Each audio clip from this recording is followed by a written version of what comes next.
ركبت بوارق الذكرى ومن مسرى إلى مسرى صو خواطري شعرا فسبحان الذي أسرى عرفت الله في السور وفي الآيات والعبر وفي سيرورة البشر فسبحان الذي أسرى عرفت الله في الزهر وفوح نسيمه العطر وفي الأنداء والقطر فسبحان الذي أسرى عرفت الله في الغسق وفي إشراقة الفلق وضوء النجم في الأفق فسبحان الذي أسرى عرفت الله في البحر عرفت الله وفي مد وفي جزر عرفت الله وفي بسم الله إن الحمد لله نحمده ونستعينه ونستغفره ونؤمن به ونتوكل عليه ونعوذ بالله من شرور أنفسنا ومن سيئات أعمالنا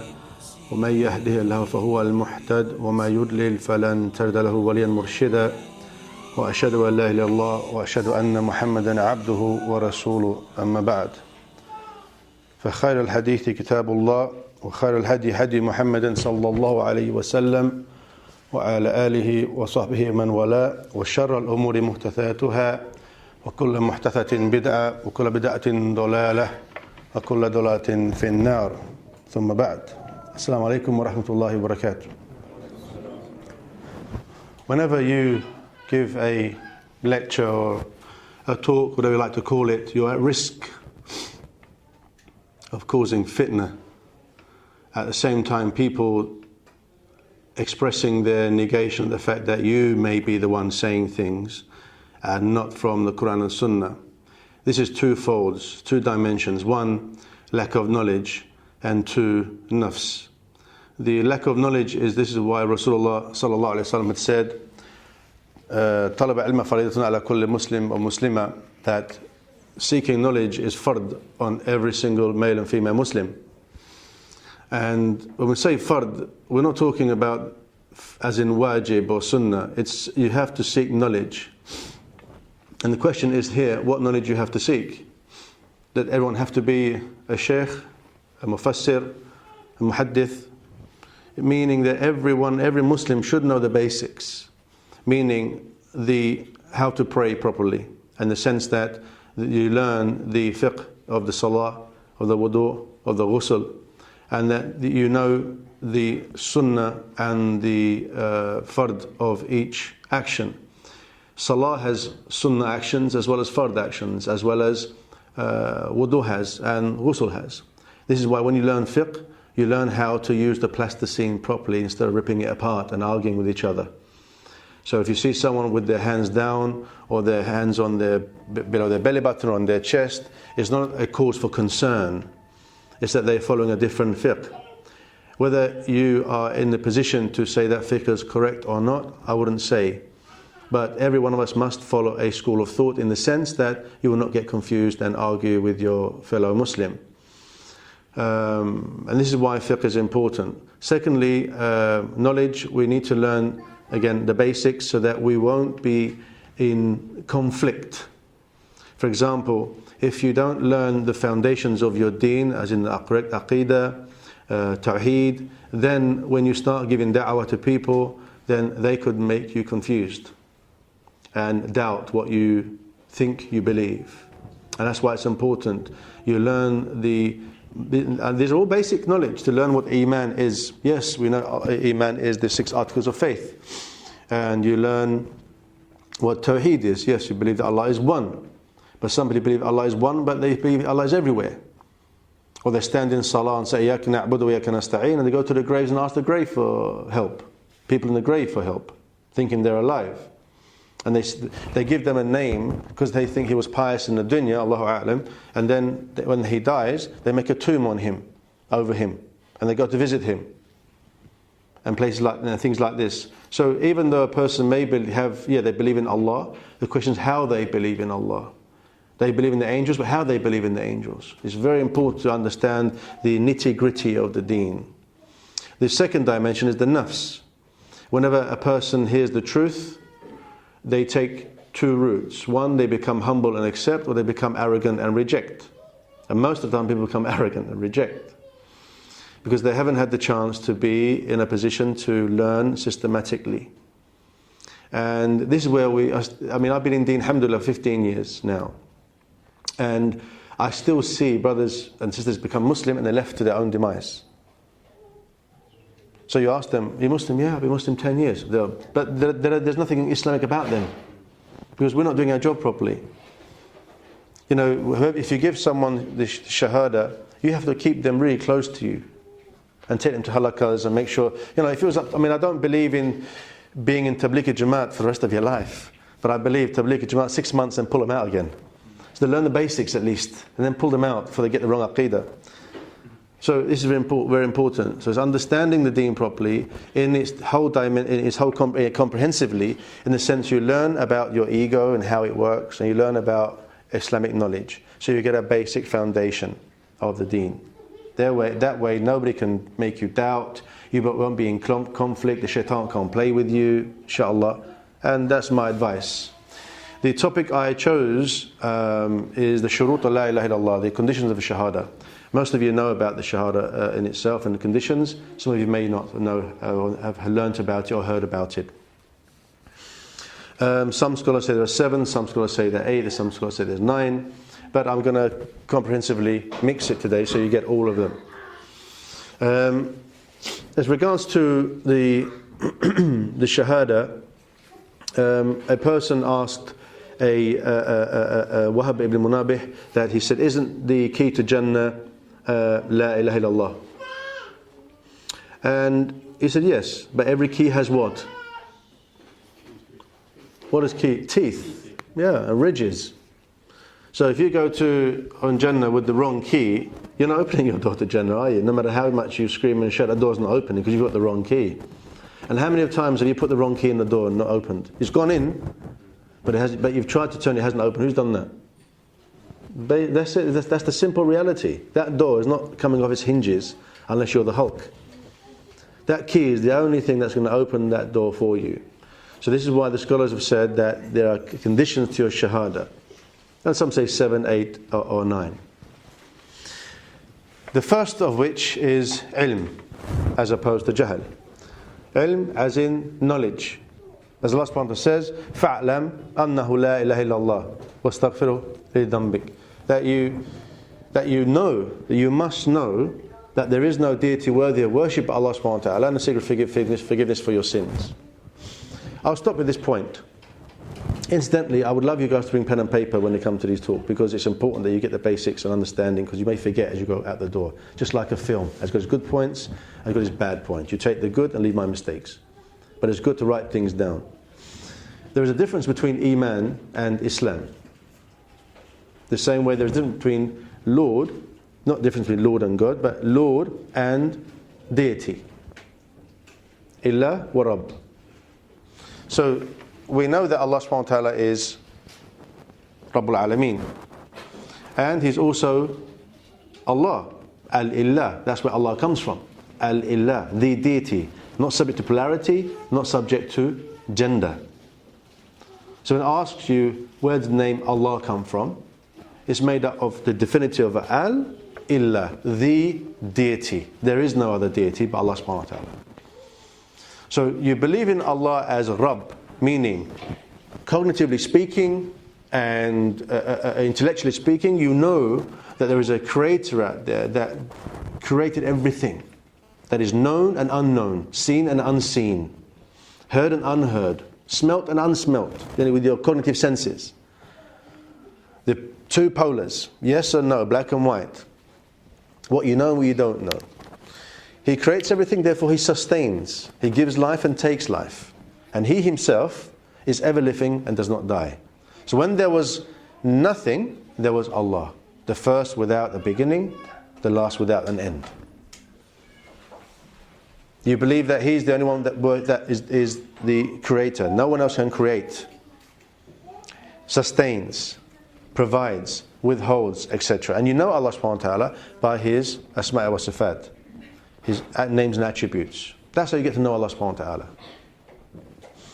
To put that into practice, as you believe in the Lordship of Allah subhanahu wa ta'ala, Tawheed al-Rububiyyah, is the fact you put it into action, that you direct all your worship to Allah subhanahu wa ta'ala, that Lord that you say you believe in.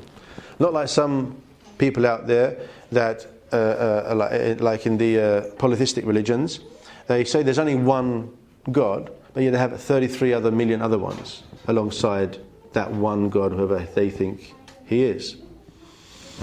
So in the same light, there's nothing wrong with Islam, but there are some things wrong with Muslims in the sense of their understanding of the deen. Like we mentioned earlier on, that you may say, إِيَّاكَ نَعْبُدُ وَإِيَّاكَ نَسْتَعِينُ, that only you we worship Allah subhanahu wa ta'ala, and only you we ask for help. Only. إِيَّاكَ, that's it. There is no you, but I'll ask my friend, or I'll ask my dead sheikh, or Haji Bumbala, whatever it may be. So at the end of the day, there's Allah subhanahu wa ta'ala, and that's it. This is why Allah says no. So you must know, La ilaha illallah Muhammad Rasulullah. That first there is negation. You're negating. There is no other deity except Allah. Or there's no other deity worthy of worship except Allah subhanahu wa ta'ala. But first you have to negate. You cannot come into the deen and you worship Allah subhanahu wa ta'ala, but you worship other things as well, as other people do. Now some people say, well, I don't worship other things. I worship Allah subhanahu wa ta'ala. But those people who don't pray 5 times a day, they are worshipping their desires. There's no two ways about it. It's simple. When the time for prayer comes, and they don't call it adhan and iqam and they pray, there's something else they're worshipping at that time, because it's time for prayer. It's time to have a connection with Allah subhanahu wa ta'ala. It's time to have a meeting with your Creator. Allah's waiting. But yet, football's on, or something else is dunya, or whatever it may be. That's what we mentioned. My brother's laughing. We mentioned.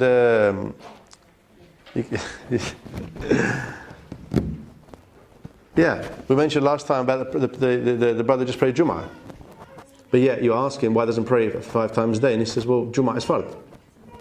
And the 5 daily prayer, Allahu A'lam, for him. So this is why knowledge is important, and understanding what La ilaha illallah Muhammad Rasulullah means. Negation, affirmation. And in the same light as in the Sunnah, Rasulullah sallallahu alaihi wasallam said, "Man mata wa huwa ya'lam annahu la ilaha illallah dakhala jannah." That whoever dies knowing there is no deity worthy of worship but Allah will enter Jannah.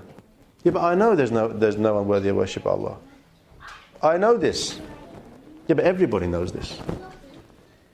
Even the agnostic says, well, I know there's something out there, but I don't know what it is. So they know this. Even the shaitan believes in Allah.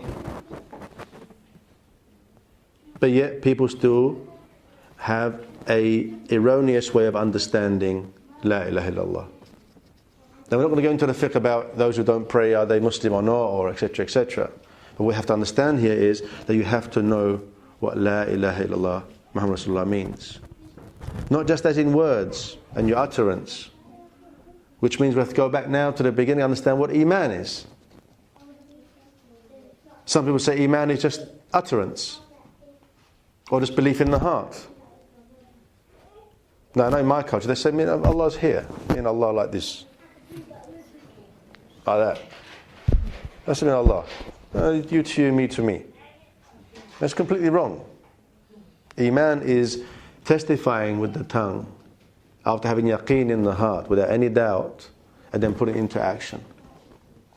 The verse is Surah Hujurat, إِنَّمَا الْمُؤْمِنُونَ الَّذِينَ آمَنُوا بِاللَّهِ وَرَسُولِهِ ثُمَّ لَمْ يَرْتَابُوا وَجَاهَدُوا بِأَمْوَالِهِمْ وَأَنفُسِهِمْ فِي سَبِيلِ اللَّهِ وَأُولَٰئِكَ هُمُ الصَّادِقُونَ. Allah says that verily the truth of those, the true believers, are those who say they believe in Allah and the Rasul. Now everybody says that. They believe in Allah and Rasul. If you go to Turkey, some people don't pray 5 times, that you say something against Allah and Rasul, they'll probably kill you dead. But they're not praying 5 times, they do nothing. But yet they have some kind of conviction in it. So then Allah subhanahu wa ta'ala says, ثُمَّ لَمْ يَرْتَابُوا. After they have no doubt. I have no doubt, Allah and Rasul. I believe Allah and Rasul, Rasulullah. I believe. Everyone says that. Then Allah says, وَجَاهَدُوا بِأَمْوَالِهِمْ وَأَنفُسِهِمْ. Then they fight in the cause of Allah with their wealth and their lives. These are the ones. These are the truthful ones. So Allah puts it, you say it, you have no doubt, and then you put it into action. Then you can say you have some understanding of La ilaha illallah, Muhammad Rasulullah. And it's vital that you understand this concept. You get your friend next door, you tell him to say in Arabic, Ashhadu an la ilaha illallah wa ashhadu Muhammad Rasulullah. Is he Muslim? Is he Muslim? Straight away he says it in Arabic, that's it? No. You have to say it in his language as well. That he knows what he's saying. Or you can teach a chimpanzee to say the same thing, do the same thing. He has to know that I bear witness there is no deity worthy of worship but Allah. He may not know who Allah is yet, but that being who's given him that iman to say it, he believes in. And I bear witness that Muhammad sallallahu alaihi wasallam is his messenger. And you go one further, do you believe that Jesus is the Son of God? No. You believe he's a prophet? Yes. You believe in all the prophets? Yes. That's it, done.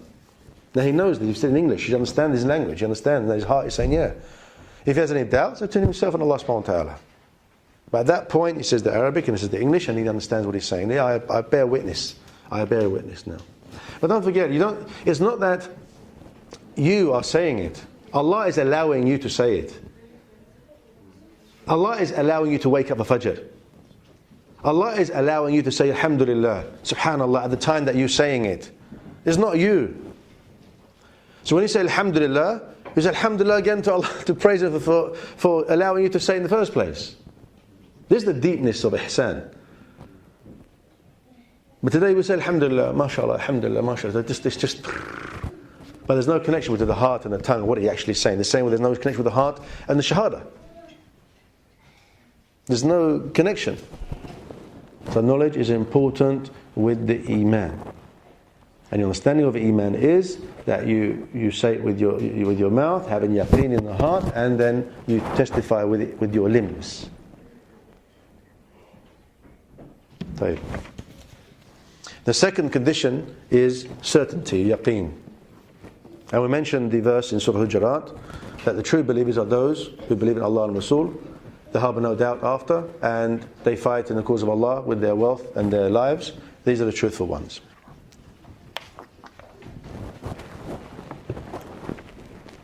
And then Rasulullah ﷺ said, no one meets Allah with the testimony that there is none worthy of worship but Allah, and I am the messenger of Allah, and he has no doubt about that statement. Again, anyone can say, I have no doubt.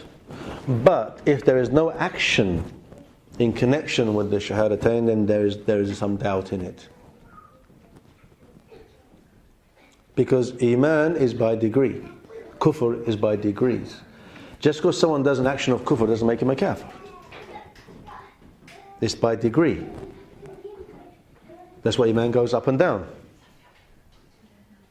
And shirk, again, earlier on I mentioned, I didn't finish it, that we Muslims sometimes say that, yeah, I pray to Allah 5 times a day. And I do the 12 sunnah mu'aqqada. And I try my best to do my tahajjud once a week, if not once every 2 weeks, if not once a month, once a year. Alhamdulillah, just do it the best you can. I fast Monday and Thursday, they say. They do this. Okay, fine. But be careful of the small shirk, because it can pile up like riya, showing off. And people say, I don't bow down to idols. I don't actually bow down to idols, literally, no. But sometimes we bow down to a system. We bow down to a system of like democracy. And we vote people in instead of fighting people in. At the end of the day, it's so easy. Just put a cross in the ballot box, you're done, finished. It's finished. I've done my jihad. That's jihad nafs, biggest one I can do. But at the end of the day, we are going to stand in front of Allah subhanahu wa ta'ala by ourselves, okay? Alone. Not your sheikh, not your mum and dad, not your friend, not your wife, not your husband, not your children. Alone. So you've got to make time with Allah subhanahu wa ta'ala, ask Him to guide you always to the truth and keep you on that.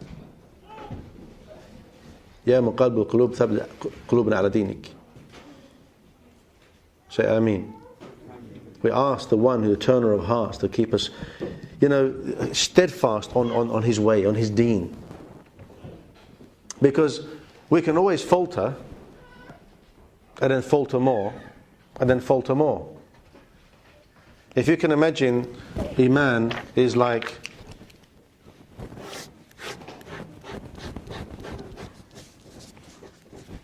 it's very crude, but 0 to 10, for example, and you're probably on, say, 3, and Iman goes up and down. You think you're going to stay on 3? Of course not. You either go up or you go down. But if you don't try to strive and get to a higher number, when you drop, you're going to drop below 3. So it's always a struggle to get up to the top. Who wants to be a good Muslim? Put your hands up, please. And you. Who wants to be a better one? Who wants to be an outstanding one? See the difference? Just a different vocabulary. Yeah, I'm a good Muslim. I pray 5 times a day. I do this, I do that. Alhamdulillah. Yeah, nice. And the shaitan says, yeah, you're good. You're good. Even to the one who doesn't pray 5 times a day, but yet reads the Quran more than those who pray 5 times a day, for example. When he reads or she reads the verses of Jannah, shaitan comes and says, this is for you. Obviously it's for you. Look at you reading Quran, everyone's asleep and you're reading Quran. He's not going to say, yeah, but you're not praying. Isn't it? When the verse of hellfire comes, oh, it's not for you. Look at how can Allah put in hellfire when reading His book? And your heart is clean. My heart is clean. So says I. The verse of jihad comes, well, that's not for you. That was for the old. That was people of old. That was for people of old. It's gone now. Because if you don't have that correct understanding of what Iman is, or a correct foundation of Deen, when you've got the onslaught of shaitan and the shayateen from jinn and insan, and then your own ego as well. That's a lot to fight.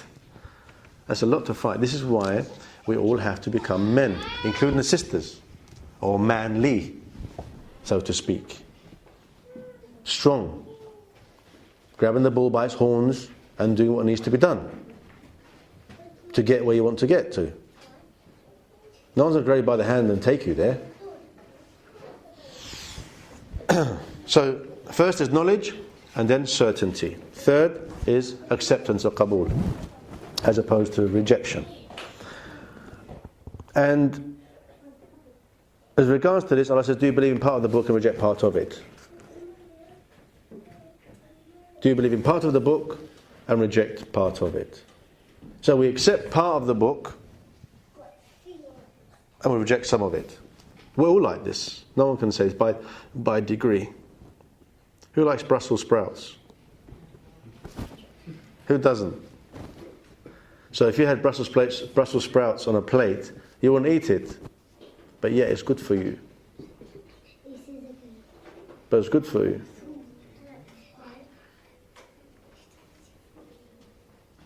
Allah says that maybe there's something is good for you that you dislike, and there's something is bad for you that you like. Allah knows you don't know.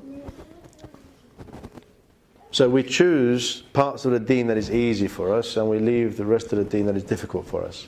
Instead of striving to overcome that difficulty, bi'idhnillah, by Allah's help, and growing in Iman, we stay the same. And we say things like, oh, but that was Rasulullah. Yeah, but the Sahabas could do it because it was easier for them. Yeah, but the same Allah who gave them the Iman to make it easy for them is the same Allah now looking down upon you. Looking down upon all of us and give us the same Iman as the Sahaba. The Sahaba believed, alhamdulillah, and they saw Rasulullah sallallahu alayhi wasallam. Yes? Have we seen Rasulullah? Have we seen the miracles that Rasulullah performed for the Sahaba to strengthen them? But yet we believe. Alhamdulillah. This is a turning point. Don't take these things for granted. Don't let the dunya wave its magic wand over you and put you to sleep. In this country, well, anywhere really, who forces you to pray? No one. Who forces you to wear the beard or hijab? No one. But yet we do. Don't take this for granted. Don't take this level of iman for granted. Don't take this blessing from Allah subhanahu wa ta'ala for granted. Because Allah is near you like that. You can see Allah is near you. He allows you to pray. He allows you to do the things that people laugh at. They make fun of you at.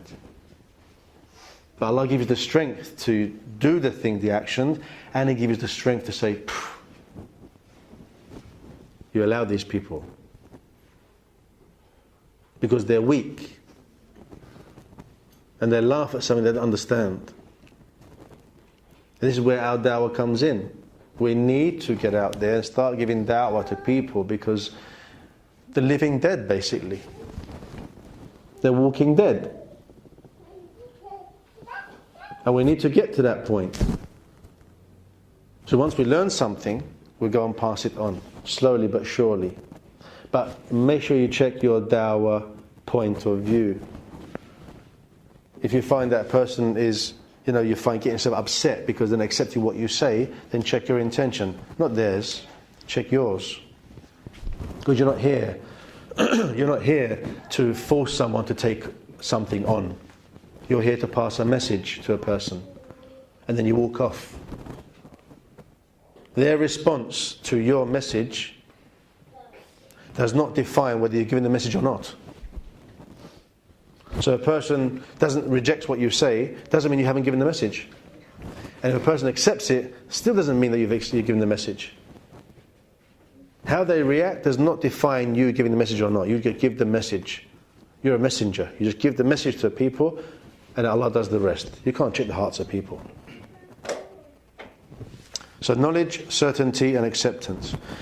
And then when you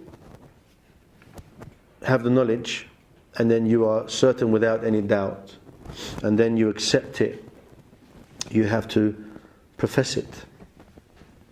You have to say it with full conviction. I know last time I was here, I did say that I'm the most successful person that I know, if I remember rightly.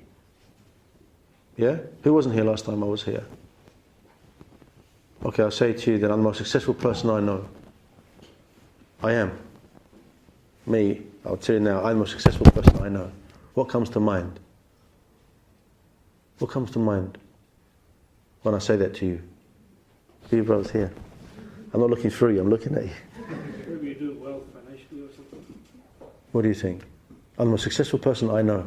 I am. What comes up? Good health, arrogance. Yeah, arrogance, yeah. And well, for you? Arrogance.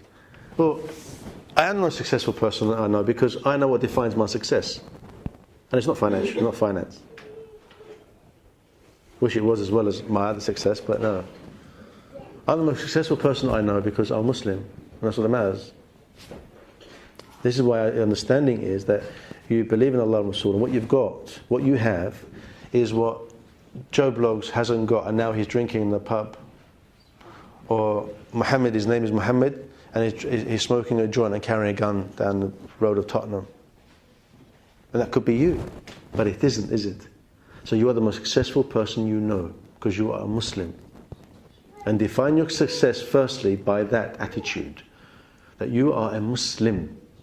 You've submitted your will to a creator, a being you haven't seen, in a time whereby people say, seeing is believing. But a true believer believes because he believes in the unseen. That defines a believer, or one of the definitions. So be proud of that. You're a Muslim. Don't get too proud as you become arrogant in the sense that, yeah, I pray 5 times a day and I'm good. Be humble with it, but say, hey, I'm successful, inshallah, I'll be successful with it. So when we submit our will to the Creator, Allah subhanahu wa ta'ala, that's like giving your allegiance to the top gang member, isn't it? These days. Yeah, or you do like a blood, what do you call it? Blood brothers or whatever it may be. Or giving your allegiance to the Queen. Or the general of the army. But above all these things that we know on the earth, there is Allah subhanahu wa ta'ala who everything belongs to, and we belong to Him. We need Him, He doesn't need us. But we submit our will to the will of Allah subhanahu wa ta'ala. When we could have submitted our will to a million, billion, trillion other things out there, we could have submitted our will to. And we're going to say Alhamdulillah because Allah has allowed us to submit our will to Him. Because He saw something in our hearts. Allahu A'lam what that is. But Allah saw something. And it could be this much of sincerity. So Allah, I want you. And you say it with sincerity. And then Allah calls you. How? Each of us have got a story. Each of us have got a story to tell. How we came to where we are. So it's important to understand that fact, that we could be out there doing something instead of sitting here listening to a lecture about Allah subhanahu wa ta'ala. Drinking and smoking drugs and doing drugs and killing and shooting or whatever it may be. Nonsense, whatever it may be. Alhamdulillah. So, the fourth is submission. Inqiyad. Meaning submission through your mental, your spirit, your whole being. You've submitted your will to Allah subhanahu wa ta'ala. Yet you haven't seen Him. This is unique. Imagine yourselves asking yourself, what is it like not to believe? It doesn't compute. It doesn't compute. Because there's a barrier between that and between your iman and the kufr. Whatever degree it may be, a barrier.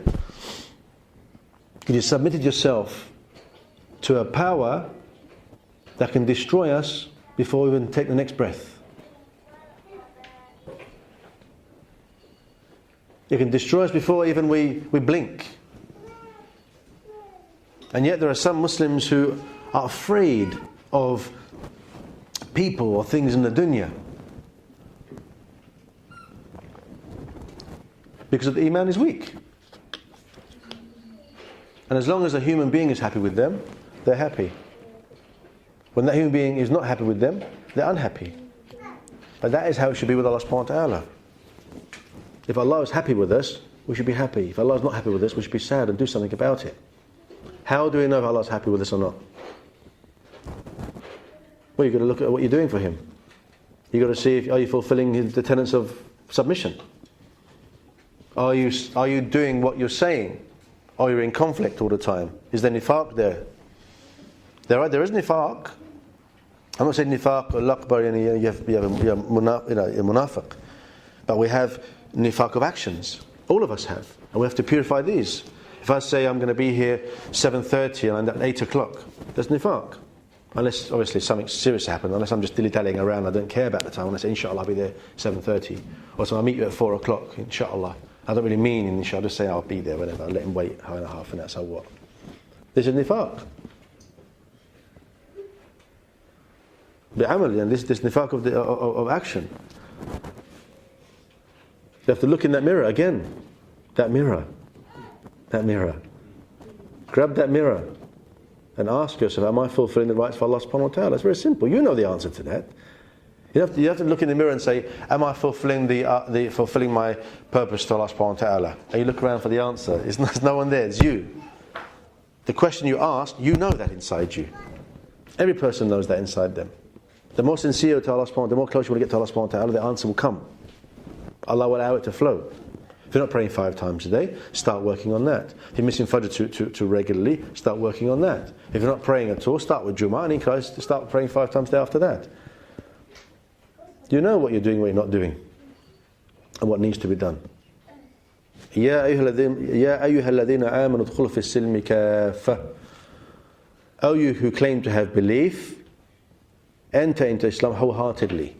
Not 1 foot here, 1 foot there, and you're on the fence. It doesn't work. The 5th condition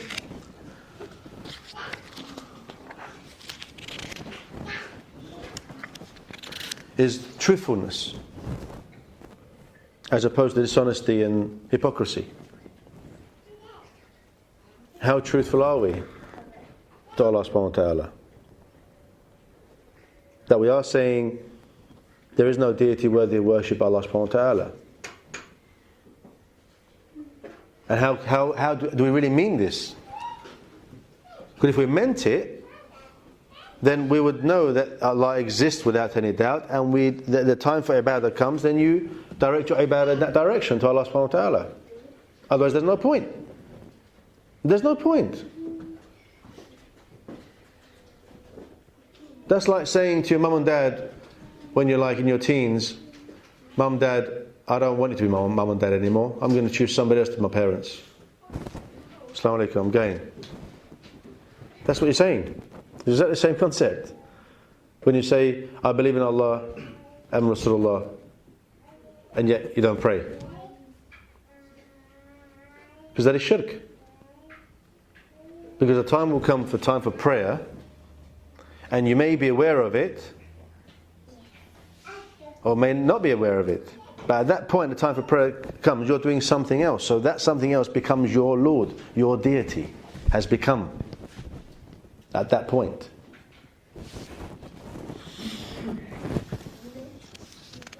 When we need to express ourselves in truth, that we say something and mean something else, there's a conflict there. And the conflicts must be dealt with in some way or another. Everyone has conflicts, but it's up to you to deal with those conflicts and find out what they are. What is conflicting inside you? What are you saying and doing something else? And what are you doing and saying something else? There's a conflict. It's important to understand that, to work out who you are. What is your psyche? How do you think? How do you feel? How do you work things out? Or you just let things happen and you become a leaf in the wind. In Surah Baqarah, Allah subhanahu wa ta'ala says, and there are some people who say we believe in Allah on the last day when they believe not. They desire to deceive Allah, and those who believe, and they deceive none but themselves. Only they perceive it not. There's a perception. You think, oh yeah, me and Allah like this. I believe in Allah, done. But don't really believe. Only Allah knows how much of your belief to accept because of the sincerity. Just like the salah, when there's only a percentage of the salah that Allah subhanahu wa ta'ala accepts. Those bits that you're wondering the bills and you're thinking about something else at the point of qiyam or ruku' and you're thinking about something else, that bit is not accepted by Allah subhanahu wa ta'ala. As in the hadith of Rasulullah sallallahu alaihi wasallam, it says that there's only 1/6, 1/8, I can't remember the hadith now. There's only a certain percentage of the salah that's accepted. You don't know how much of it is accepted, depending on your khushu' and your stance. Or you're rushing quickly because you got to get the job. Or you're rushing quickly because you want to do something. There's no time for it. So your deen is wrapped around your dunya, rather than your dunya wrapping itself around your deen. And we have to take that into consideration.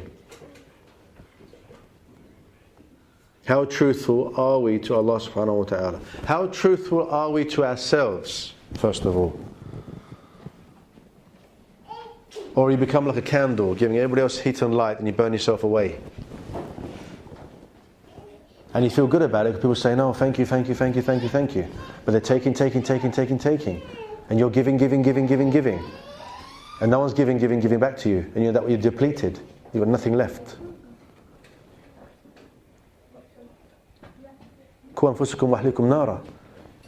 Save yourselves and your family from the hellfire. Save yourself first. When you're on an aeroplane, it hasn't happened to me. I'm not going to say when, it doesn't happen to any of you. But you know when the gas mask comes, the gas mask comes down, isn't it? The oxygen mask. They ask you to put it on first, don't they? Because you're not good to anybody else who can't breathe. Point taken, yeah? You're not good to anybody else if you can't breathe. There's good helping, alhamdulillah, but then if you're not helping yourself, you'll have no more energy left to do the work tomorrow. That's why dhikr of Allah subhanahu wa ta'ala is important, tahajjud is important for every Muslim, because this is where you get the spiritual energy to carry on. How is there some people who've got the energy to get up in the morning from after Fajr, and they work all till 9 o'clock at night? And some of them have got 2 or 3 families. And they were doing the work of deen, and they're working, and they're teaching. And they've got to go this and got to do this and got to do that. And at the end of the day, sleep 6 hours, 7 hours, and then back again the same next day. And some people, they walk around life like a snail, like a slug. They just can't get out of this procrastination of leaving things till tomorrow, what they can do today. It's because they think they don't value what they do enough, because they haven't been valued growing up. They haven't been given the value of their actions. But Allah subhanahu wa ta'ala has given you the value of your action. But it's up to us to have that yaqeen in that. Otherwise there's no point. And this is where the truthfulness is. You have to be true to Allah subhanahu wa ta'ala and true to yourself. You've got to look in that mirror, again the mirror, literally, and find out what your vices are. Some of you may have a gambling problem, maybe a lust problem, a drug problem, lowering the gaze problem, drinking problem. But it's up to you. Look in the mirror and say, yeah, I have this problem. It's not a problem having that problem, because you're not the only person who's got that problem. If a person has got a gambling problem, he may have a drinking problem. He's got a drinking problem or a gambling problem. He's got a lowering the gaze problem. He's got a lowering the gaze problem or a drinking problem or a gambling problem. He's got something else. The whole point isn't what you've got, because nobody's perfect. It's what you're going to do about it. The same way Allah subhanahu wa ta'ala doesn't care about your sin. He created you and your actions, whether it be good or bad. He knows that you commit the sin. The question is, what are you going to do about it? What are you going to do about the sin? You've sinned. Allah knows you've sinned. He doesn't care about the sin. He's created the sin for you. He's created the qadr of Allah subhanahu wa ta'ala is that you commit that sin at that particular time. Now what are you going to do about it? Allah's waiting. What are you going to do? Are you going to be like Ali ibn Abi Talib radiallahu anhu, who said that the sin of the non-believer is like the fly on the nose, and he just brushes it aside? Or you can be a true believer and believe that the sin that you've committed is so great that it's like Mount Uhud ready to fall upon your head.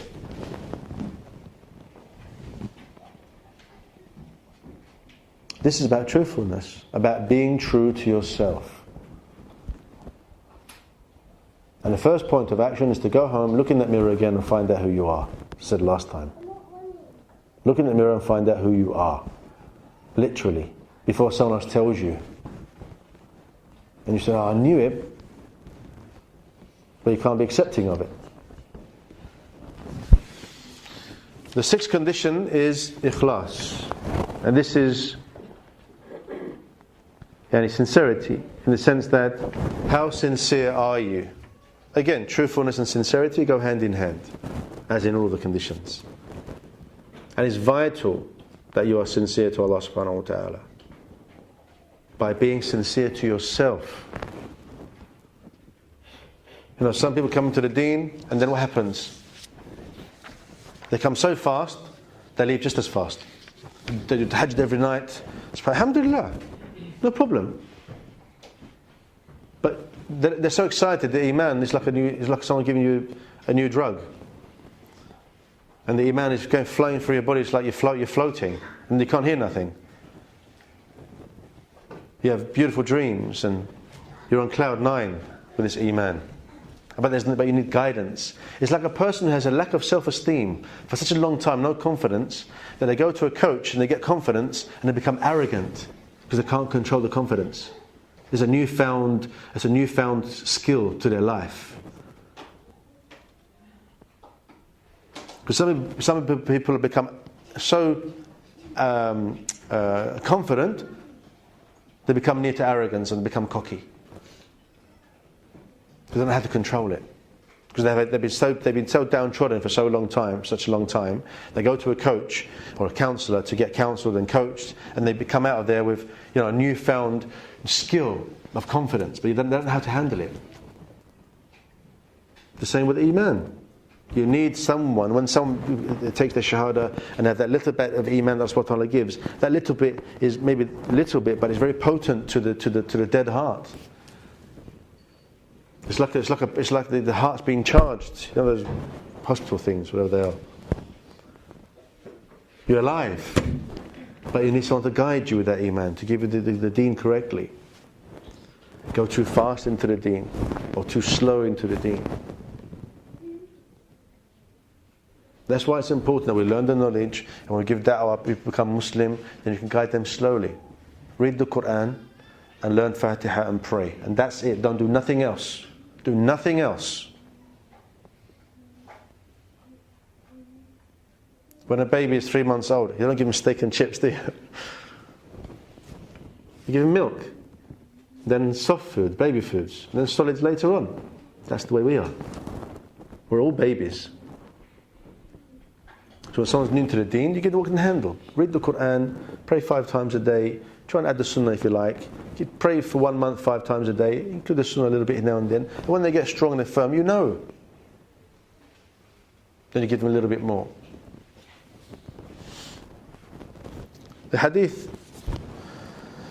in Al-Bukhari, related by Abu Hurairah radiallahu anhu, narrated that I asked Messenger of Allah sallallahu alayhi wasallam, who will be the most fortunate to enjoy your shafa'ah on the day of resurrection? The Messenger of Allah sallallahu alayhi wasallam said, I was certain that no one else would ask me about this other than you, because I have noticed your keenness for hadith. The most fortunate of men who will enjoy my shafa'ah on the day of resurrection is the one who says, La ilaha illallah, none has the right to be worshipped except Allah, sincerely from his heart. When Abu Hurairah heard this, he ran into the street saying, that's enough. And he's running, anyone that says this will enter Jannah. And Umar Khattab grabbed him and punched him. I said, don't go around saying this to people, because they'll rely on it. And who's relying on it now? A lot of Muslims are relying on just the Shahadah. A lot. Look at the hikmah of Umar Khattab. Look. They can rely on it.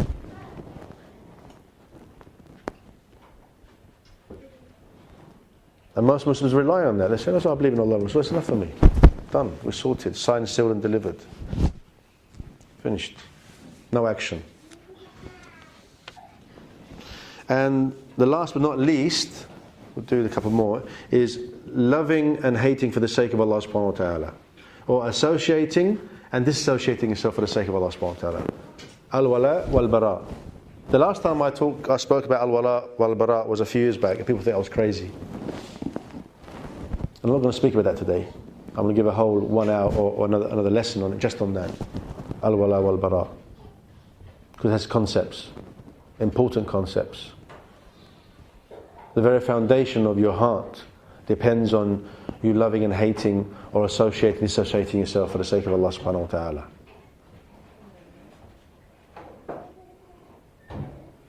And some scholars say that you have to die on the Shahadah. But then people say, well, how can I die? How can I guarantee I'm going to say the Shahadah on my deathbed? It's not guaranteed. If it was, people can do what they say and do what they say they're going to do and do everything in their life. As they're about to die, Ashhadu an la ilaha illallah wa ashhadu Muhammad Rasulullah. And they think they're saved. The same way Allah says, Allah gives you 2 firm fixings, one in the dunya and one in the akhirah. What is the fixing in the dunya Allah gives you? What is the firmness Allah gives you? That you don't commit shirk. What's preventing you from bowing down to idols? Literally. Tawheed of Allah subhanahu wa ta'ala. Allah is preventing you. Or we could be worshipping 33 million idols. Like in the religion of Hinduism. They've got a God for everything. Everything they've got a God for. You ask them how many lords and gods are the creator, they say 1. How does that work? And you can't teach them the condition of Shahadah because they're not Muslim. So in that sense, Allah is giving you the strength to worship Him alone. And the fixing the firmament in the akhirah is what? In the grave, when the angels come and they ask you, who is your Lord? What is your deen? What do you know about this man Muhammad sallallahu alaihi wasallam? And some Muslims in their idiocy, in their nonsensical attitude, will say, well, I know what to say now. As if it's guaranteed you're going to say it. The same way they think it's going to guarantee they're going to say it on their deathbed.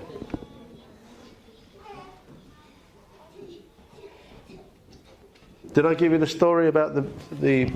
No, I didn't, did I? Two situations. The first one is a young man. This happened. It's a true story. And the person who narrated it is Muhammad al-Arifi, if you can YouTube him. You know anyone know about him? Yeah, mashallah.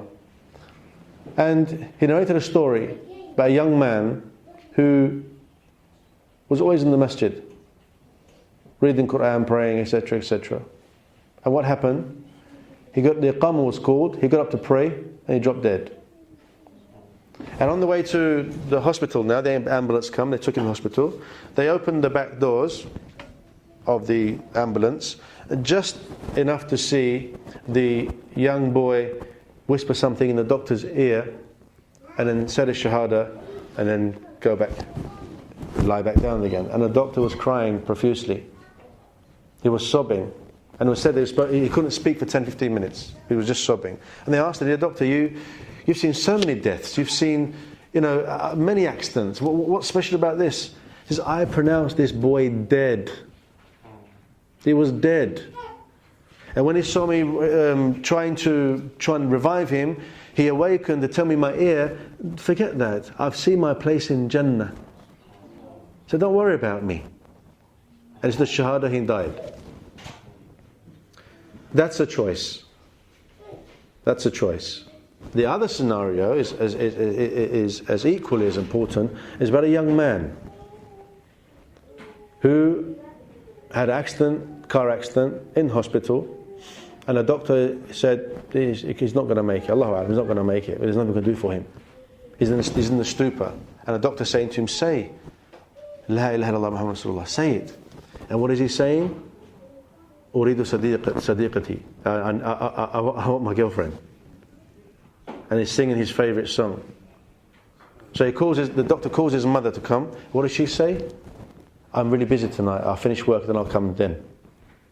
Look at the disgrace. Well, if you've got a mother like that, obviously going to end up like this. Allahu Alam. And then he died. This is a choice. This is a choice. The same way you have a choice of standing in front of Allah subhanahu wa ta'ala with the angels the hijab, and Allah subhanahu wa ta'ala asks you, telling the angels to ask you questions about you did this sin and this sin and this sin on this day and this, your feet went here and your hands did this and your eyes did this and your mouth said this. So much so that you think you're finished. And you ask Allah subhanahu wa ta'ala, oh, you don't forgive me. Allah will smile and say, "I've forgiven you. And it's by my mercy you're standing in front of me now." It's a choice. Or you can be that person on Judgment Day that will come with deeds as far as the eye can see. There's deeds as far as the eye can see. Now you can't really see much now because you've got buildings, but if the earth was flat and you could see as far as the horizon, then imagine the whole space that you can see full of your deeds. MashaAllah, alhamdulillah. Saved, inshallah. But then you look on your left and you see a whole queue of people as far as the eye can see. And these are the people that you lied, you cheated, you slandered, you sent rumours about, you stole their money, whatever bad you did to them. And they're going to take these deeds from you. And these deeds can go down. And you're going to see those who, I mean, did I mention this scenario before? Have I given this to you last time? Who's a student here? Who's a university student? I don't get a grant, but I still feel it. Alright, who's working? Okay, who's got money in the bank? Who takes money out of a cash machine? When you see those zeros go down, don't tell me you don't feel it. You're lying if you say you don't feel it. By inclination, you feel it. But the reality on Judgment Day is that you're going to feel the reality of those deeds that go down and down and down and down and down until they're finished. But the queue's still standing. The queue's still standing. And you're going to take on board their bad deeds on your back and enter the hellfire. It's a choice. Be like the boy in the masjid, or the boy in the hospital dying because he wanted his girlfriend and listened to his favourite music. Or be like the man standing, or the woman standing in front of Allah subhanahu wa ta'ala, or the man who's the bankrupt person basically. We're not saying stay in hellfire forever, obviously, but Muslims still commit bad sins as well. So, just to conclude, 2 minutes, we've got knowledge, you've got certainty, you've got acceptance, and then you've got submission, you've got ikhlas and niyyah, you've got truthfulness, you've got love and hate for the sake of Allah, which we'll do next time I'm here, inshallah. And then you have the scenarios I've given you, and take this home, look in the mirror, and work yourself out. Don't wait for tomorrow. Oh, the alarm goes at Fajr, then you've got to get to work, and whatever it may be. Spend half an hour, if not half an hour each night, and look at yourself and cry, you know. And look at the mercy of Allah subhanahu wa ta'ala, telling Rasulullah sallallahu alaihi wasallam, tell us, if you can't cry, then pretend to cry. And this is Sahih Hadith. Because Allah knows how hard our hearts can get. But the sincerity is there. The same way if you had a penny and you gave a penny and said, if I had £10, I'll give it to you, then I will give the reward of £10 even though you've only given a penny. Because there's sincerity. And with that I'll stop there, inshallah. We'll carry on with the final topic next time I'm here, inshallah. Jazakumullahu khairan. If there's any questions, we'll take a few questions, inshallah.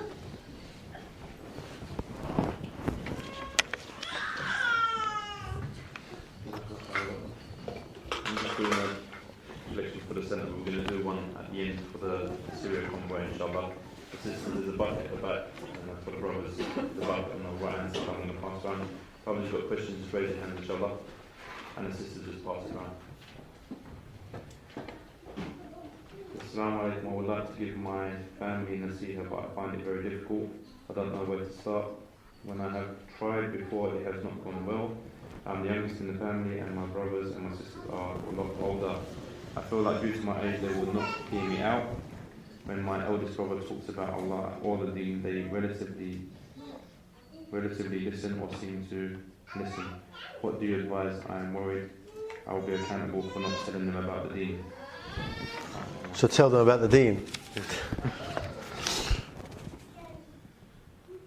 Where to start? I can guess you're young. He's the youngest, but obviously I guess you're young. First of all, before you want to give advice to, like I said, check your intention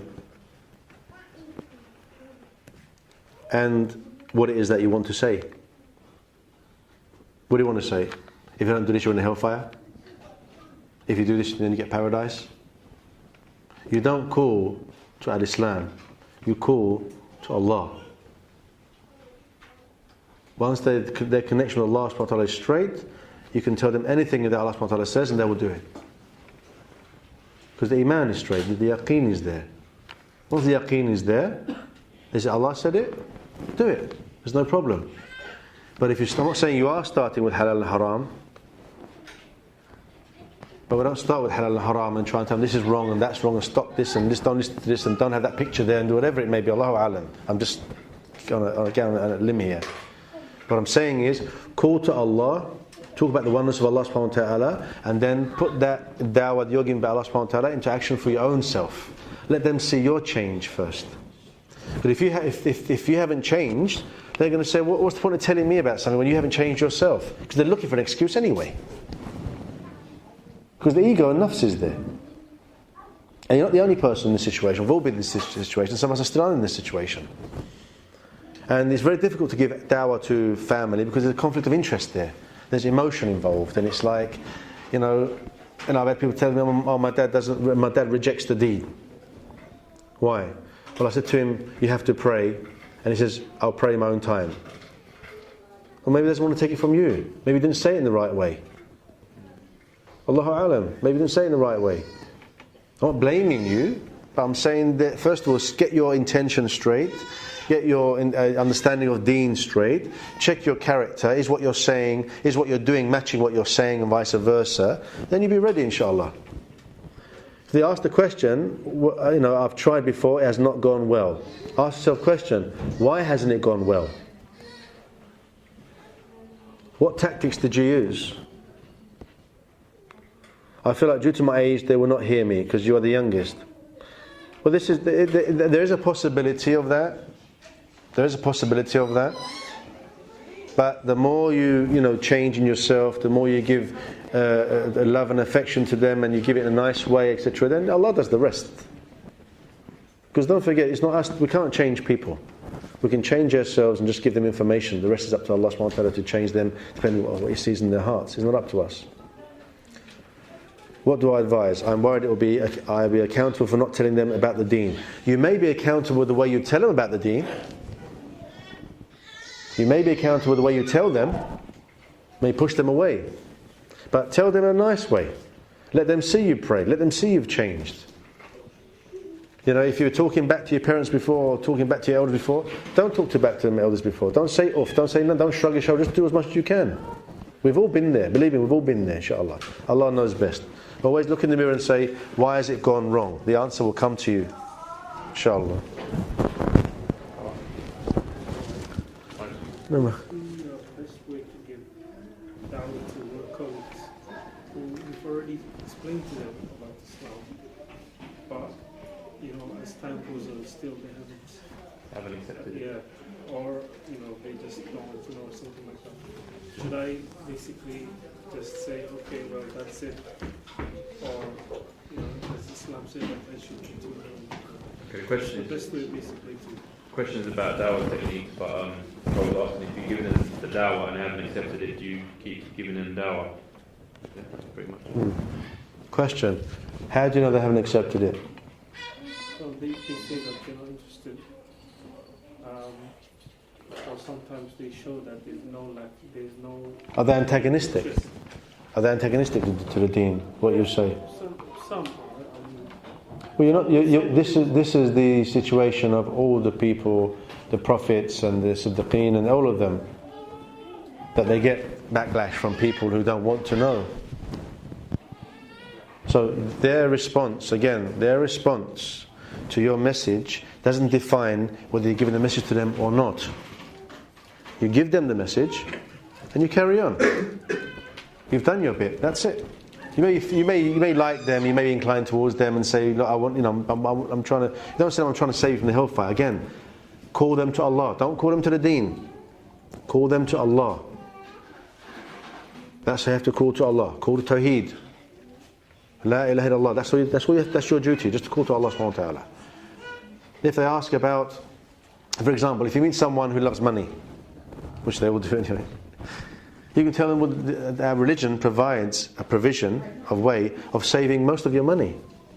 You're giving 25% of your monthly paycheck back to the people that are giving it to you, in that sense, because it's around the economy, isn't it? But it's in our religion that we don't give tax. We only give obligatory tax of 2.5% only if we've got a nisab, which is about £800 now, left in the bank for 1 year, for 1 year untouched, and you have no debts, etc. Otherwise, don't pay tax. They're going to what? Find techniques. If you're going to give dawah, if you give dawah to a farmer, then you talk about how Allah gives life to the earth, how the trees die in the winter and give life again back again in springtime. So there's general techniques, but in this situation, ask yourself, they haven't accepted. Okay, fine, but by them not accepting it doesn't mean that you haven't given the message. So I wouldn't worry about that. Slowly give them dawah again. Plus you dawah in your own action as well. If they're talking nonsense and you join in, the ego will counteract that, and they're not going to respect you for it. But if you stand your ground, let them call you whatever they want to call you. Let them think about it. Then they'll respect you because you are your own self-autonomous person. You haven't joined in with them. You haven't become, not joining with them because I don't mind being with you guys. If you're going to swear and talk about women and drink and all that stuff, I don't want to know, to be honest with you. But if you want to know about life and about the hereafter and some questions that you may have about life and religion, then I'm here to answer you. If you talk to them like that, because they're children. That's how I see them. People that talk about women and drink and football and all that, and they're like children.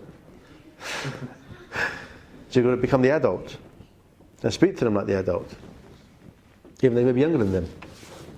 But at the end of the day, Allah is al-mu'min. He's the one who puts the iman in people, not us. So just give them what you can. Tayyib? When I try and Oh, give yeah, dawah cool. to some family, I always am told about things that is our culture, but they put it into the as a deen. How should I tell them that this is wrong? But you mix up culture with deen. Like Mevlid. Probably is. That's one of them. Yeah. Again, you can't give da'wah by starting with halal and haram. Aisha radiallahu anha said, if Allah had given the verses of halal and haram first, nobody would have accepted. First, you have to give tawheed. Call to Allah subhanahu wa ta'ala first. Don't worry about it. If they're doing something wrong, just say, Mum, this is wrong by our deen. If you want to do it, you do it one day, I'll explain to you. Or Dad, whoever it may be. So again, there's a lot of culture that comes into the deen. A lot of culture. In every culture, every Islamic family has some culture that comes into their way of life. And some families have just got culture as a residual leftover from their deen they had before. But it's just about sifting through this. Again, everything is about intention and your character. Because people who change to the better are always looked upon by other people to try and catch them out. And the family members are the first to do that. The family members are always the first to try and catch you out. But I thought you're so Muslim, why are you doing this? Why are you watching this? Why are you saying this? They expect you to be like perfect. But there's no perfection. Allah subhanahu wa ta'ala is perfect. So again, don't start with the rights and the wrongs. Just start with tawheed. Most important. Call to Allah subhanahu wa ta'ala. How do I give da'wah to someone that I don't get along with? Well, in coaching, in order to... How do you get a child to do what you want it to do? You've got to gain the trust of the child, isn't it? You've got to gain a rapport. So this person, find out what this person has a link with you. What you've got in common. Something. And then try and get them to, have a rapport with you. Once they have a rapport with you and they like you, then you can give them a little bit of the injection. But you can't go in the penicillin first when they're allergic to it. It doesn't work. So get them, how do I give da'wah to someone that I don't get along with? In response to this also, in the time of Rasulullah sallallahu alayhi wasallam, there was a Jewish woman next door who kept putting rubbish in front of his door, isn't it? Every day. And one day there was no rubbish there. So what did Rasulullah sallallahu alayhi wasallam do? What did he do? He visited and said, I just come to check on you because I didn't see rubbish outside my door. I was wondering if you were okay. La ilaha illallah. And become Muslim because of it. This is the action. It's very difficult to be good to someone who's bad to you. Because we all have this arrogant ego, say, okay, well, look what he done to me, all that. But the purity of Iman is to become the better person by smiling in the face of this danger. At the end of the day, we have Allah subhanahu wa ta'ala. And this person, you have to feel sorry for them. Really, you have to pity them. But they don't know. They only know what they know because of what they've been taught. And this is why when we come into Deen, when I came into Deen, I read the Quran myself, I attacked my parents verbally. And how can you kept me away from this information? You're not Muslims, blah, blah, blah, blah. I was going mad. How? But they can only teach me what they knew. And now, alhamdulillah, roles are reversed. It took many years and many heartaches and many weeks of not speaking and then come back again and all that. But it's a journey. It's about showing your sincerity, inshallah. And Allah, kullu khayr min Allah, and all good is from Allah subhanahu wa ta'ala. It's up to you to have the right intention to do it, inshallah. Shalabi.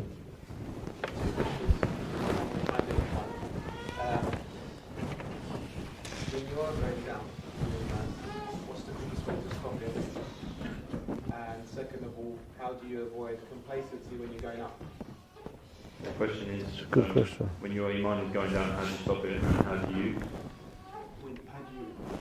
when your iman is going back up, how do you stop complacency? And when your iman is going up, how do you stop complacency? Basically, taking it for granted. taking it for granted, yeah. What makes your iman go down?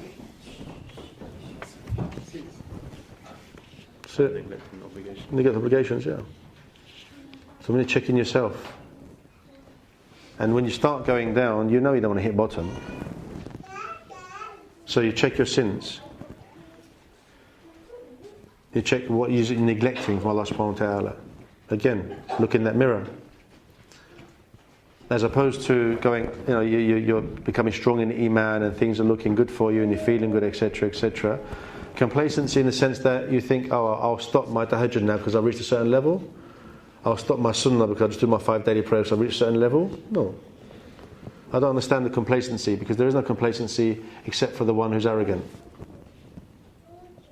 So when you start, your Iman goes up, then you should just check, if you're going too fast, you're doing tahajjud every night, for example, alhamdulillah, if you are doing this, someone is doing that, then try and, I wouldn't say cut it down, but I'm just saying check, are you running out of energy? Are you, how are you during the day? Your sleep pattern, all right? Are you getting enough nutrition? It's comprehensive. You've got to feed your stomach, you've got to feed your body, you've got to feed your mind, you've got to feed your soul. So when you reach the level and you say to yourself, alhamdulillah, my Iman is increasing, then the only option now is to increase it even more by doing more good deeds and wiping out the bad deeds with a good deed. Inshallah. Allahu A'lam, Allah's best. This is like a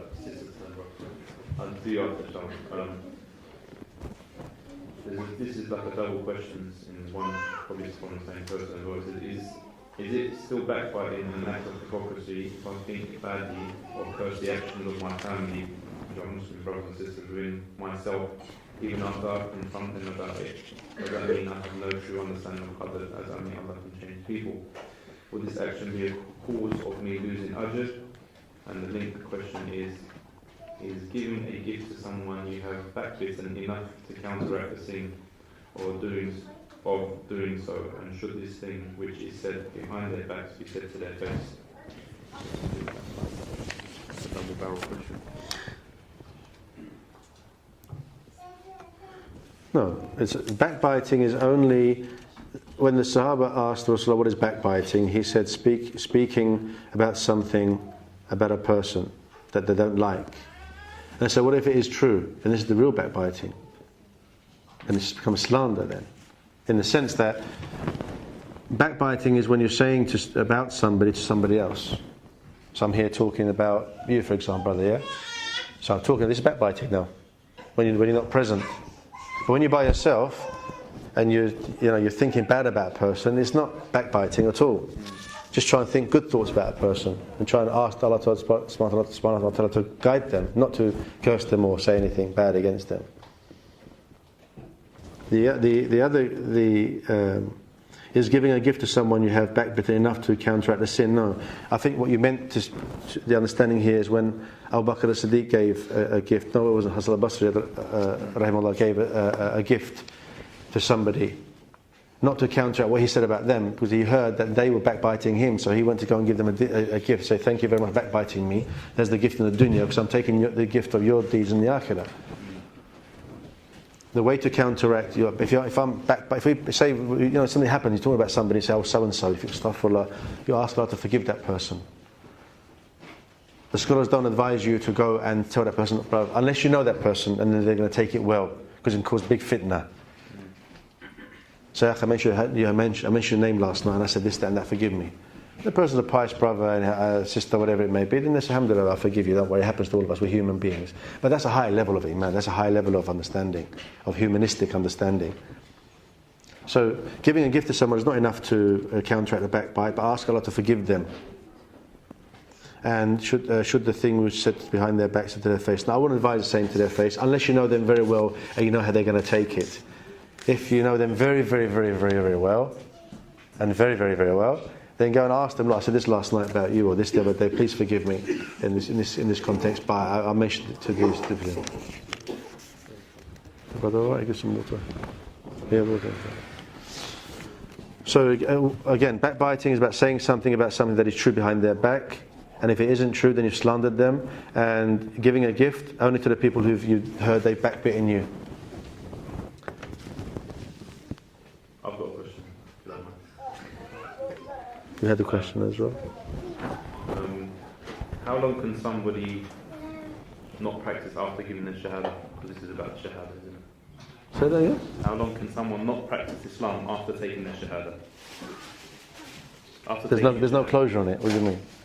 They take the Shahada. Someone just took Shahada. How long does it? Before what? Before what? Before they can pray 5 times a day and do all of the following. No, as soon as someone takes the Shahada, they should start learning slowly the Fatiha and learning how to pray. If they don't know Fatiha yet, then they should just join the Salah and just every action they say Subhanallah, Alhamdulillah, Allahu Akbar. Because some people say the Shahada and then 2 years later they're still not praying. Well, this is not on. This is not on. You should be able to start praying within 2 or 3 months, less than that. It's my opinion. It's very easily to understand because Allah makes it easy. You may not get the correct accent, and you may not be able to lead the Salah because of the accent and the Fatiha. But you need to. If you're going to pray by yourself, then at least learn it. And the Shahadah, I used to write it down and put it next to me like this, and I'm praying. And then after about a week or two, I just put it away and tried to remember it. And alhamdulillah, it was easy. What's the best way to deal with someone that you have difference of opinion? Like, for example, you have a certain understanding of Islam, and the other Muslim brother or sister. Well, yeah, that's the best way to deal, because to avoid any kind of confrontation. Yeah. Well, there is etiquettes in disagreement, and the thing is, Allah says that if you have disagreement with each other, then you should refer to Quran and Sunnah if you're a believer. That's precisely my point. So, but then if you're both bringing evidences about a certain topic, you shouldn't be talking about it then. You shouldn't be talking about that subject, because you're talking about a subject that scholars have had disagreements with beforehand, and they haven't agreed with. So you've brought the same thing now in the same situation. So you're never going to disagree with that, because if he's bringing evidences and you're bringing evidences about a certain topic, that topic shouldn't be spoken about. Because and I will guarantee the topics that there's disagreement on are the same topics that the scholars of the past and even bigger scholars now having the same disagreements on. Inshallah.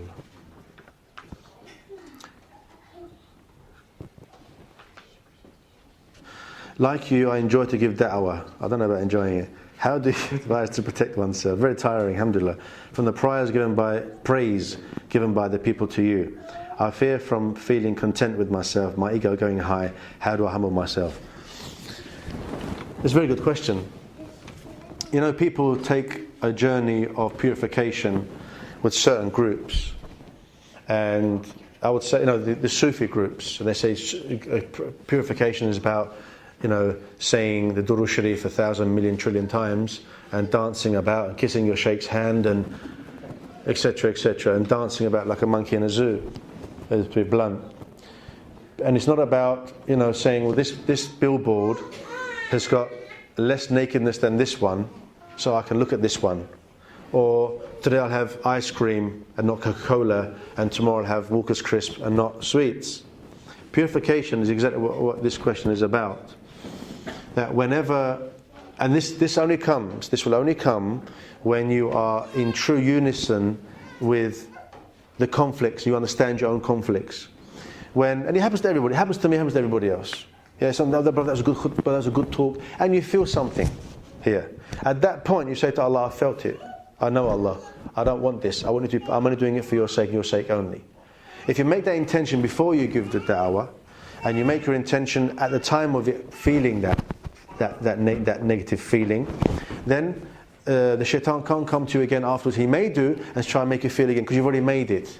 You've already made your intention. Just like when you make the intention for salah and he tries to mess you up, you've made your intention.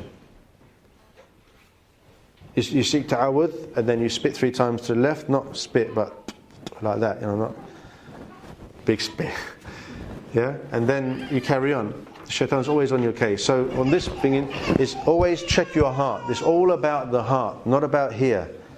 It's all about the heart. If the heart is sick, the brain will be sick, the body becomes sick. If the heart is clean and pure and rested and in good position, then the body and the mind will be in a good position.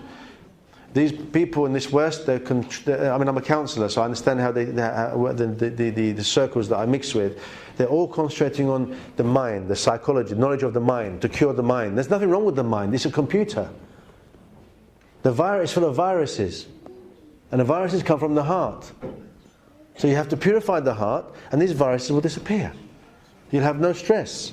The stress comes because the heart is blocked, and you're trying to deal with everything happening in your life with this. And you can't. You cannot. No. So if you were to do something which is bad or whatever, it would come from the heart? Yes. Sorry. Information goes to your brain, gets processed, and the heart accepts it or rejects it. If you do something wrong, there's nothing wrong with that person. There's disease in the heart. We all have diseases.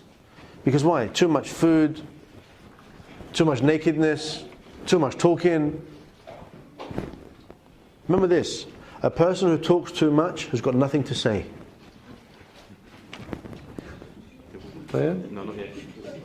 I'm not going to carry. I mean, the questions that keep coming, and I think. And we all know these people. Just tell them, brother, sister, please. Allah. There's a few more questions I'll ask the Prophet if he wants to continue. Just an announcement for the sisters and obviously the brothers as well, who's got children. If you've got children, try and keep them with you. And I know alhamdulillah, it's difficult. I've got 3 of my own. If they're with you, try not to let them run around. It's distracting for everyone. It just makes it difficult to concentrate as well. I know we're recording it and so on, we can listen to it after, but everyone's here, they would like to get the best of it, inshallah. And now all the sisters that have come anyway, if you've got children, you can just say, well, I'm not going to come because I've got children, but alhamdulillah, they're coming even with the children. There's some brothers that have got no responsibility, they're not even here. So alhamdulillah, that you've brought your children, you come, but... They've been too bad, the kids haven't been too bad. No, they've been good, alhamdulillah. It's just, I think it's a bit more distracting. We'll do another 15 minutes, 9 o'clock finish. Okay, so the brothers agreed to do another 15 minutes. We've got a few questions, inshallah. This is from a 6-year-old girl.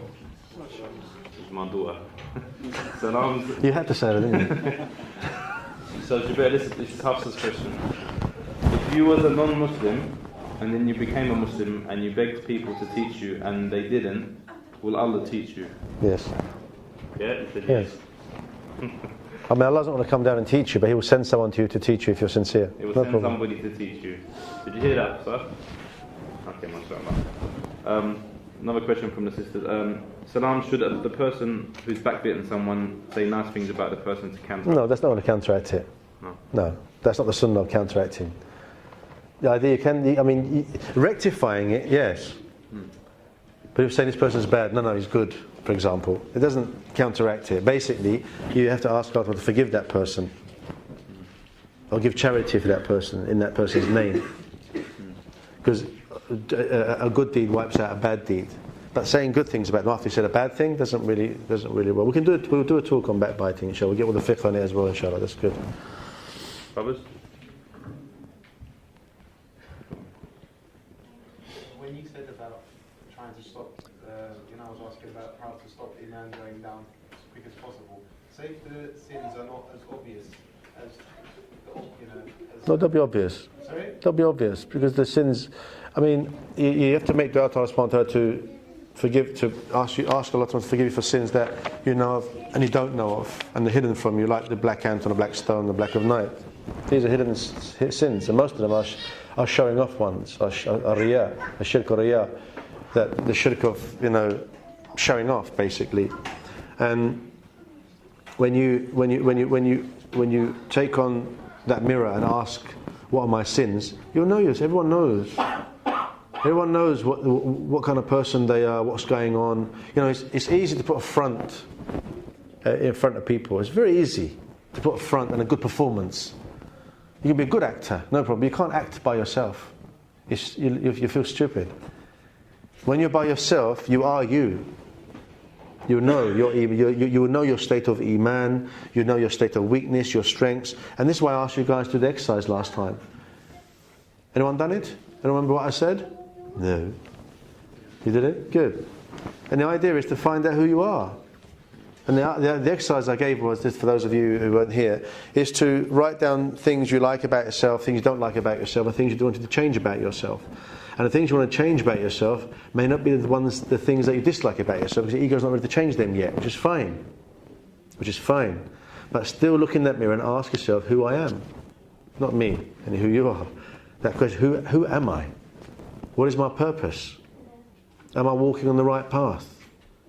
Do I want people to like me? Do I talk too much? Why do I mix with people too much? Do I want significance? Do I want to be known? Very significant strategic questions. But you've got to ask poignant questions. You've got to really look in that mirror and see who you are for what you really are. Once you've sifted all the performance and the masks and you see yourself, you can start working. Because to get a good finish on a good wall is all about preparation. You can cover it up, but it's still underneath. You have to remove it completely back to a bare wall. Then new plasterboard and new plaster and everything else, new paint, then it's all done. If you try and cover it up, it's just masks upon masks upon masks.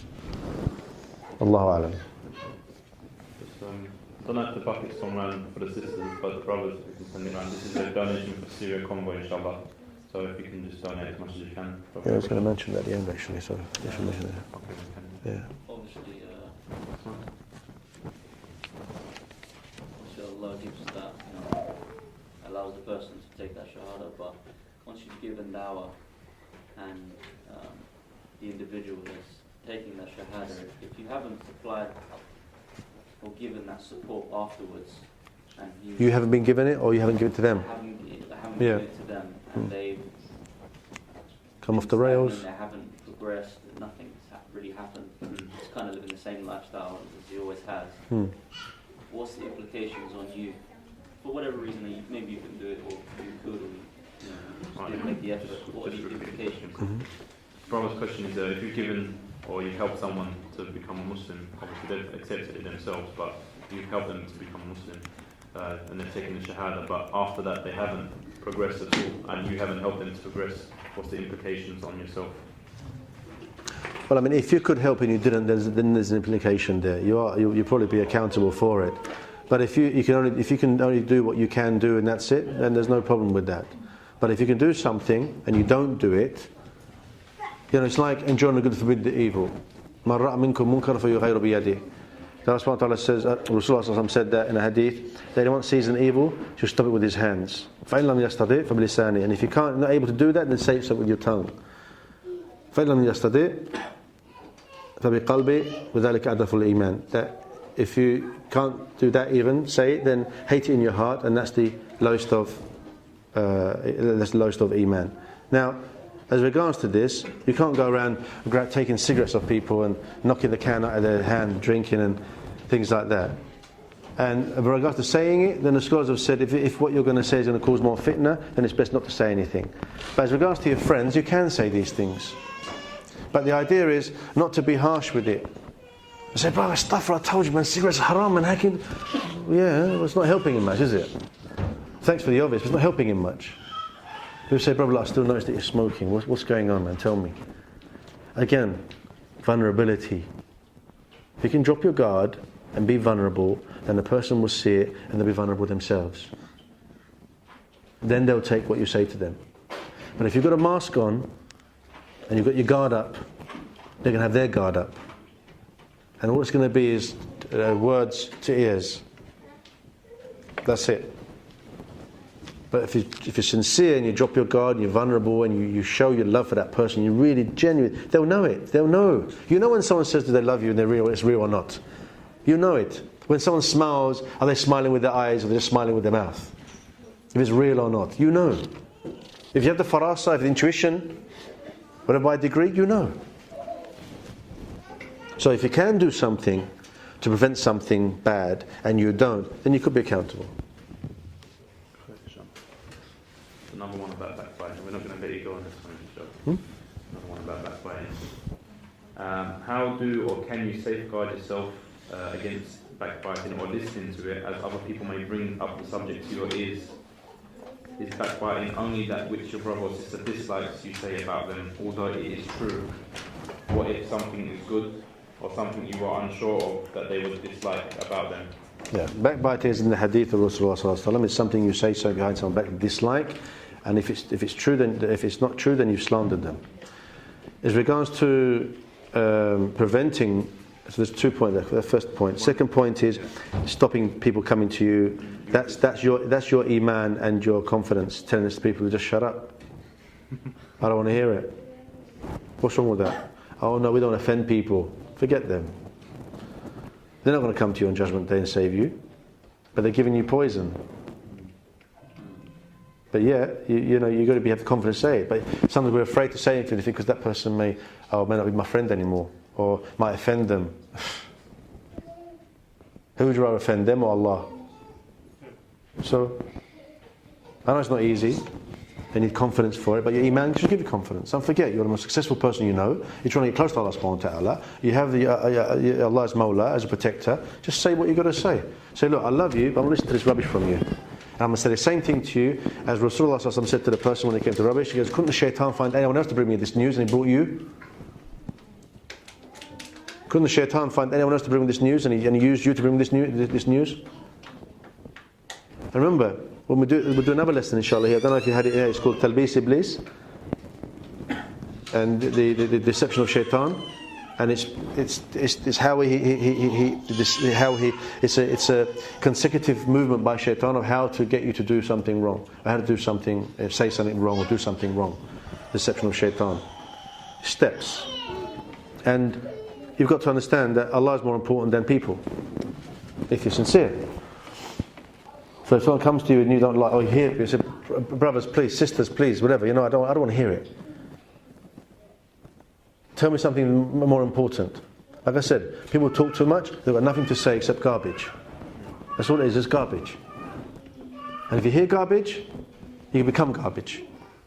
You are what you eat, you are what you read, you are what you see, you are what you hear. So you've got to protect yourself. Even when Rasulullah was a young boy and he heard there's a festival and he would go towards it, well, there's music there. Allah dropped him and fell him asleep. Allah made him fall asleep so he wouldn't go there. Protecting it. So Allah is protecting His messengers. We have to protect our children from this. People say, yeah, but it's only a little bit, and it's only a game, and it's only this. But it affects them. It affects them. Just like the billboard. You may not see the billboard, your brain absorbs it, but you do see it. Whether you're trying to not see it, you do see it. It's best not to be there, or you best not to be there. And the last one was the point. Oh yeah, saying something good about a person means praising them. You shouldn't praise someone because the Prophet says it's like cutting someone's neck.